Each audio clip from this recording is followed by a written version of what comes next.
Murphy, an officer down! We are on the eve of a technological revolution.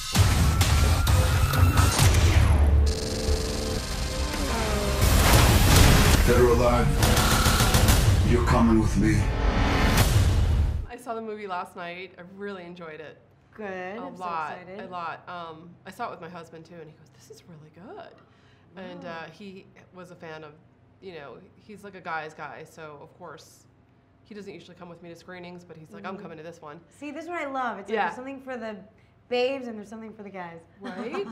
Obviously, you get the question that was that part of your like research to have to see the first one to or not? I had already seen the first one, and the first one is such a classic. Yeah, I feel like it kind of stands alone. And but you know, this has a whole other thing. When did you get attached to this role? Was this like after Dexter or? No, during Dexter. Okay. Dexter definitely did not like having to wait on Robocop. I'm like, they're like, she can't fly in. It's like because of Robocop. They're like, Robocop. But they were very gracious. It all worked out. I was actually shooting 3 things at the same time. But you know, I auditioned. The role originally wasn't written Latina, but I didn't let that stop me. I said, why can't I play a scientist being a Latina? You know, I have 3 degrees from Northwestern, none of which are in acting, and I feel very much like I am the modern all-American Latina, and I want to fight for this role. And I went in, tried out, and got it. And now I'm pretty excited. No, I thought it was great because, like, obviously Dexter was filmed here. Or was supposed to be filmed here. I mean, you guys had a few scenes, you know, exterior shots, and you were supposed to be Cuban. Was that okay? You're always cooking. I remember in the always taking care of the kid. Always wearing a bikini.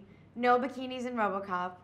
I did show a lot of skin in Dexter, but not as a scientist. I was thinking you were like the best nanny because you never complained about the hours, you know. Because we never suspected. Never suspected. You were like, I was thinking, you know, you were gonna end up with a kid. I mean, that's why everyone comes up to you and says, why didn't you end up with, you know, his son? And do you get that a lot now? Like, you know, people ask you about the ending or all if there's gonna be, you know. Yeah, that's gonna just plague you for your whole life. Yeah, I was in New York taking the subway, and they're like, "Can we talk about the ending of Dexter for a second?" I'm like, "Yeah, sure." And I even told Michael, I said, "Michael, where do I go from here?" Right. I mean, after working with you, and then I said, "I hope you don't mind, but you know, now I'm working with Gary Oldman." He's like, "Oh," so it was very funny where I thought, how can you top the amazing Michael C. Hall? And then all of a sudden they're like, how do you feel about working with Gary Oldman? And I was like, okay, the actor's actor, the living legend, the Oscar nominee, I'm in.